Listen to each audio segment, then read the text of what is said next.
She stood there, humiliated, betrayed, and surrounded by silence. Her husband didn't defend her. His mother planned it that way, but what they didn't know was Claire wasn't broken. She was just waking up. This is not a story about heartbreak. It's a story about revenge, power, and reclaiming everything they tried to take from her. She built his empire. Now she's going to burn it down. One signature, one secret, one shocking twist at a time. They underestimated the woman behind the throne. And now, she's coming for it all. Charlotte sat in stunned silence, her eyes flicking between Morgan and Adam. The tension at the table was suffocating. Adam's mother, Morgan Sinclair, had done everything short of throwing a drink in Claire's face. The woman had deliberately booked a dinner and failed to include Claire in the reservation, sneered at her career, and made passive-aggressive jabs about real wives knowing their place. And Adam? Adam had said nothing. "Claire," he began, his voice hoarse. I held up a hand, cutting him off. "No, Adam," I said, voice steely. "You don't get to. Maybe we should me right now. Not after you sat there in silence while your mother tried to humiliate me." His eyes faltered. Even Morgan turned toward him, her carefully crafted facade cracking for a moment as she realized her son, her golden boy, was standing there with nothing to say. For the first time, she looked at him like he was small, like he was beneath her expectations, like he had failed her, and that was a delicious role reversal. I stood, smoothing down my dress. "I think I'm done here." Morgan's nostrils flared. "You can't just—" I turned away from her and looked at Daniel, Morgan's polite, observant cousin, who had watched the whole mess unfold from a careful distance. "Daniel," I said with a smile, "it was lovely seeing you. Thank you for the hospitality." He nodded, eyes amused. "Always a pleasure, Claire." Then I turned to Adam. "You coming?" His mouth opened, but no words came out. He looked at me, then at his mother. In that second, I knew what he was going to choose, because Adam had never chosen me before, and he wasn't about to start now. Morgan's lips curled into a smug, victorious smile. But I smiled too, because what she didn't know, what Adam didn't realize, was that I had already made my choice too. And soon, Morgan Sinclair would regret ever trying to put me in my place. As I stepped outside into the cool night air, a sharp clarity settled over me. My heart was calm. My mind was clear. This dinner? It had been a long overdue wake-up call. A moment of truth years in the making. And now, it was time to act. I pulled out my phone and typed quickly, "We're moving forward. Initiate the process first thing tomorrow." Within seconds, a reply appeared. "Attorney, understood. You'll have the first draft of the divorce settlement by noon." Divorce. The word didn't scare me. What scared me, what haunted me, was how long I had ignored the truth. That Adam had never really been on my side. That I'd been alone in my marriage, but not anymore. Tonight had given me everything I needed. Final confirmation, fire in my veins, a spine of steel. Morgan thought she won. But she had no idea just how thoroughly I was about to upend the life she worked so hard to control. By the time I got home, Adam hadn't arrived yet. Perfect. I walked straight to the home office, his sacred space, his investment headquarters. The place he thought I had never dared enter. The safe was still there, still protected by the same passcode. The one he had never changed. His first mistake. Click. The door swung open with ease. Inside were folders and envelopes filled with financial documents, bank statements, investment portfolios, business agreements, and one contract in particular, the one I had been waiting for. The agreement that tied his most lucrative investment to the initial capital I had provided. I picked it up and scanned the familiar legal jargon. This was it. Proof that I was the financial backbone of his so-called empire. Without me, he was nothing more than a man with borrowed ambition. I snapped a quick photo of the document, placed it back exactly as I'd found it, and shut the safe. Next, I went to the bedroom, pulled out a suitcase, and began packing. Not in anger, not in panic, in absolute clarity. This was not a meltdown. This was a calculated departure. When Adam finally walked in, I was waiting on the couch. My suitcase stood by my side like a silent declaration. He stopped dead in the doorway, eyes wide. "Claire?" I tilted my head. "Took you long enough." His eyes darted to the suitcase. His mouth opened, breath catching. "What are you doing?" I stood, steady and calm. "Leaving." He blinked. "Claire, wait." "You made your choice." "Adam," I said, "at the restaurant, when your mother humiliated me, again, and you sat there, silent." He rubbed the back of his neck, flustered. "I was just trying to keep the peace." I laughed, sharp and bitter. "Peace? Your mother booked a table and left me off the reservation. She insulted me to my face. She's tried to make me feel like an outsider in my own life for years, and you let her." "It's complicated," he muttered. "No, Adam. It's simple." I stepped forward. "You're weak." His jaw clenched, eyes flashing with offense. But I wasn't done. "You let your mother dictate how you treat me. You let her treat me like garbage, and you stood by.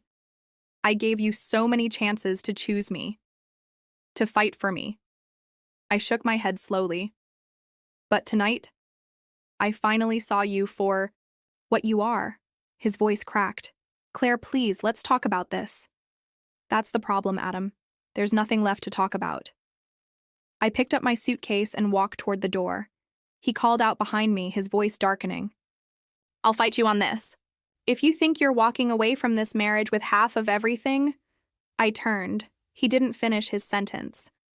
I didn't let him. "Oh, Adam," I said softly, "you really should read your contracts more carefully." Adam didn't follow me out that night, which was fine. Expected, even. He was probably still sitting there, trying to process what just happened, how the woman he underestimated for years had just walked out with her head high and all the leverage. The next morning, I stood in my lawyer's office, in downtown Chicago, the skyline casting shadows through the glass. Sunlight glinted off the conference table where the divorce settlement was laid out, clean, precise, deadly. "Are you sure you want to move this fast?" my attorney, Julia Monroe, asked, pen poised above the signature line. "Yes," I said without hesitation. "I've waited long enough." Julia studied me for a second. "You know this is going to cause a storm, especially when he realizes the trust was in your name. The business investments, too." I smiled faintly. "He can weather the storm, or drown in it. I don't care anymore." She nodded and slid the papers over. "Then let's start the clock." I signed, and just like that, the countdown began. Back at the apartment, his apartment now, Adam had left me a dozen missed calls and 6 increasingly desperate text messages. "Adam, we need to talk." "Adam, you're blowing this out of proportion." "Call me Adam. Claire, don't do anything stupid." There it was. The control. I deleted every message without reading the rest. I wasn't falling for that again. Instead, I focused on setting things in motion. I met with a forensic accountant. I closed personal accounts. I began transferring the ownership of my business assets into a holding company under my maiden name. Quietly, legally, strategically. Every move I made was another brick in the fortress I was building around myself. And every move I made exposed a truth I had ignored for too long. Adam didn't just fail me emotionally, he betrayed me financially. There had always been red flags, a sudden need for loans from joint accounts, temporary use of my credit, line for investments, excuses for why he couldn't put money in my name. I'd let it slide because I thought we were a team. But I was the team. He was just the PR guy. 2 days after I filed, Morgan Sinclair showed up at my workplace, unannounced. Wearing her designer trench coat like a badge of intimidation, she marched straight into my office as if she owned the place. "You've made a mistake," she said, skipping pleasantries entirely. I didn't even look up from my computer. "You're not on my calendar, Morgan." She stepped closer.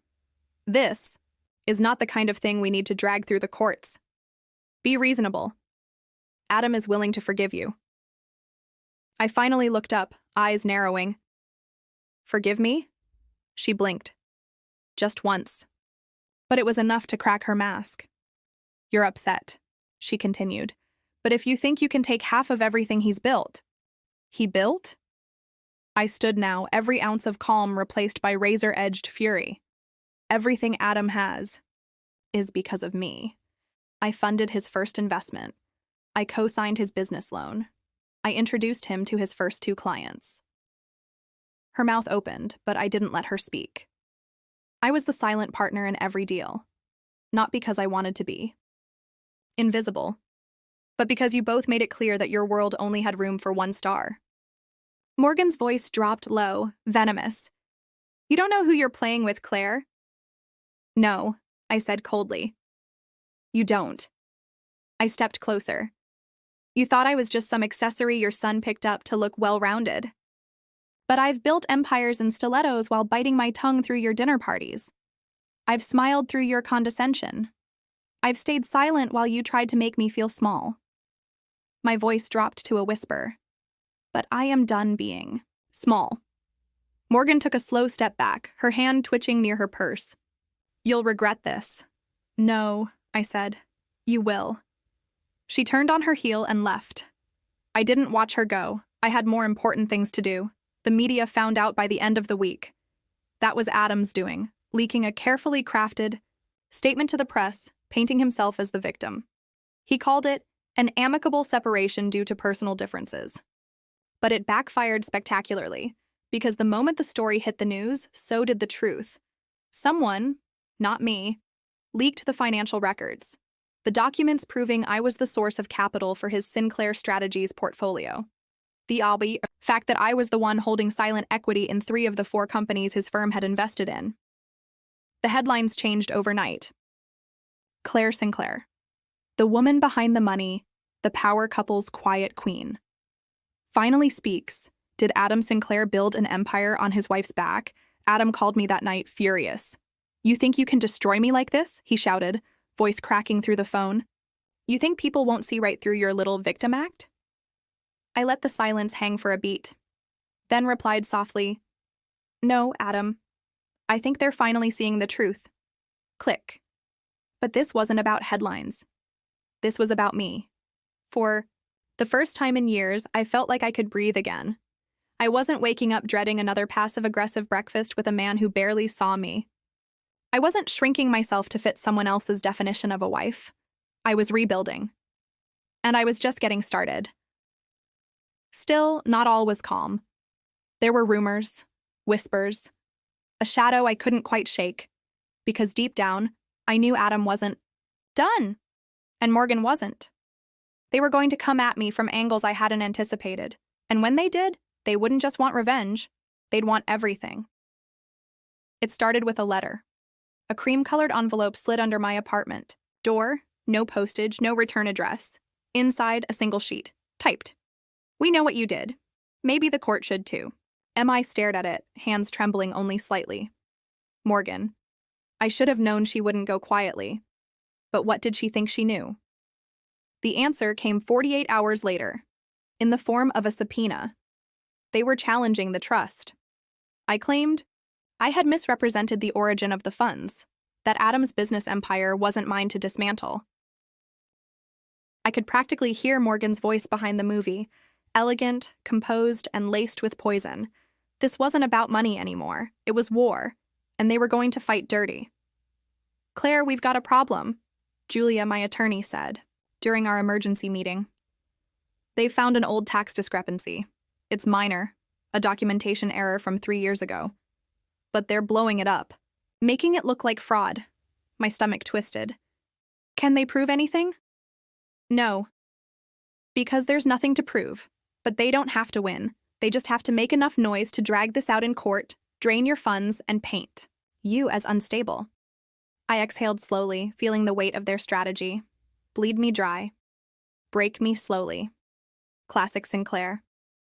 I want to counter, I said. Julia raised an eyebrow. On what grounds? Personal misconduct. Financial concealment. Emotional abuse. My voice hardened. We bring out the tapes. Adam had always been careless with his ego. Too many late-night calls. Too many emails were sent from his account. And, the greatest weapon of all, too many conversations in our home office I'd quietly recorded once things began to unravel. He never thought I'd need them. He thought I'd always stay. Now those files were organized, time-stamped, and in a secure legal folder. Julia listened to 3 minutes of one recording, Adam laughing about hiding Claire's money behind dummy investors, and immediately leaned forward. This could change everything. I nodded. I'm done playing defense. The court date arrived like a thunderstorm, media outside, tension inside. Adam and Morgan sat across from me, both polished, poised, and tight-lipped. Their legal team was smug, overconfident, and then I dropped the recordings, one by one. The courtroom went still. Adam's voice, sharp and arrogant, played through the speakers. Of course, the money's hers, but the paperwork doesn't reflect that. I mean, what she doesn't know can't hurt me, right? She's just the brand. I'm the one making things happen. If she ever turns on me, I'll bury her in paperwork. The judge's face darkened. Their lawyer scrambled to object, too late. The narrative had flipped in an instant. I wasn't the scorned wife anymore. I was the architect they'd tried to erase. Outside the courtroom, as reporters swarmed, Adam pushed through the crowd and caught up to me in the parking lot. He looked smaller now, tired, cracked. This isn't how it was supposed to end, he said quietly. I turned to face him. No, I replied. It was supposed to end when you respected me, when you saw me as more than a prop in your fantasy. He said nothing. Why did you do it? I asked. Was it ego? Was it Morgan whispering in your ear? Or did you just not think I was worth standing beside? Adam looked at the ground, jaw tight. Then finally, he whispered, because I knew I'd never be enough for you. And instead of rising to your level, I tried to keep you down. It wasn't an apology, but it was the closest he could offer. The court granted me everything I asked for. Ownership of the holding company, the majority stake in our shared assets, a formal public correction to the original media narrative. But that wasn't the real victory. The real win was walking away, free, whole, seen. I moved out of the city after that, not to run, but to rebuild somewhere quiet, coastal, peaceful, where the water could drown the noise and the horizon offered new beginnings. My business thrived under my name, not Claire Sinclair, just Claire. Sometimes people ask me how I survived it all, the betrayal, the war, the loss, and I tell them the truth. I didn't just survive, I reclaimed. Because when they tried to write my story for me, I picked up the pen, and I wrote the ending myself.